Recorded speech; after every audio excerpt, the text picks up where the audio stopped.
Assalamualaikum warahmatullahi wabarakatuh. Kami dari kelompok 4 yang beranggotakan Auliawati Wanita, Maulidiyatul Hidayah, dan Lailatul Maghfirah akan mempresentasikan tentang pendekatan tekstual dan kontekstual dalam menafsirkan Al-Quran. Pengertian tekstual dan kontekstual. Kata tekstual berasal dari bahasa Inggris textual yang berarti relating to a topic found in a relation to the main body of a book or essay, atau berkenaan dengan topik berdasarkan teks atau naskah.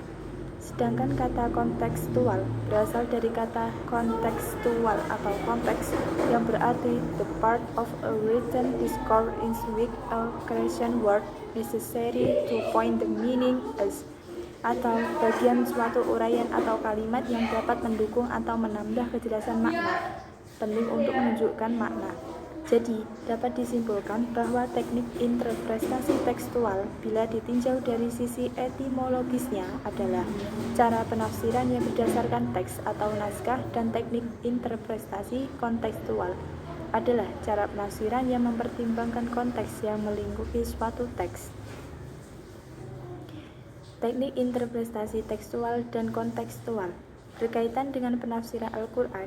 Mu'in Salim mengungkapkan bahwa yang dimaksud dengan teknik interpretasi tekstual adalah menafsirkan teks-teks Al-Quran dengan menggunakan teks-teks Al-Quran sendiri ataupun dengan hadis Nabi Shallallahu Alaihi Wasallam.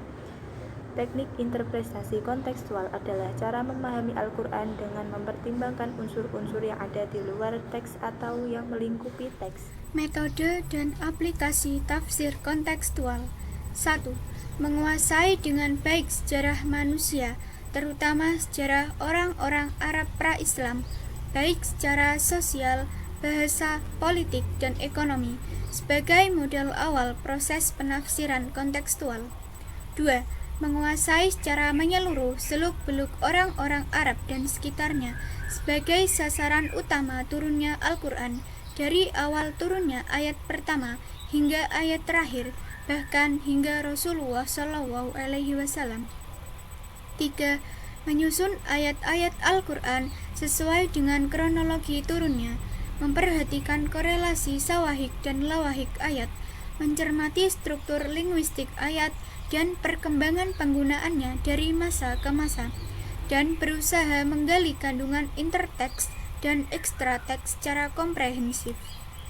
4. Mencermati penafsiran para tokoh besar awal Islam secara seksama dan konteks sosio-historisnya. 5. Mencermati semua karya-karya tafsir yang ada dan memperhatikan konteks sosio-historis para penafsirnya. 6. Menguasai seluk-beluk kehidupan manusia di mana Al-Quran hendak ditafsirkan secara kontekstual dan perbedaan secara persamaannya dengan masa-masa sebelumnya, terutama pada masa awal Islam. 7. Mengkombinasikan semua 6 poin di atas dalam satu kesatuan utuh pada saat proses penafsiran dan tetap berpegang teguh pada prinsip-prinsip dasar Al-Quran. Lanjutkan pembahasan metodologi dan implikasi penafsiran kelompok konservatif. Pandangan kelompok konservatif berasal dari sebuah pandangan unik tentangan antara wahyu, Tuhan, dan masa. Secara khusus, pandangan itu terwujud dalam gagasan bahwa karena masa merupakan ciptaan atau makhluk, maka memandang wacana ilahi sebagai makhluk. Bagaimanapun, karena Tuhan bukan makhluk, maka wahyu Tuhan tidak mungkin makhluk. Jadi, meskipun kelompok konservatif percaya bahwa wahyu turun pada kejadian tertentu, mereka menyebut kejadian itu sebagai asbabun nuzul atau kejadian tentang turunnya wahyu. Kelompok konservatif yang menjadi acuan mereka berfokus pada masa tekstual atau logis dalam Al-Quran, bukan pada pembacaan Al-Quran sebagai sebuah totalitas yang diturunkan melampaui masa.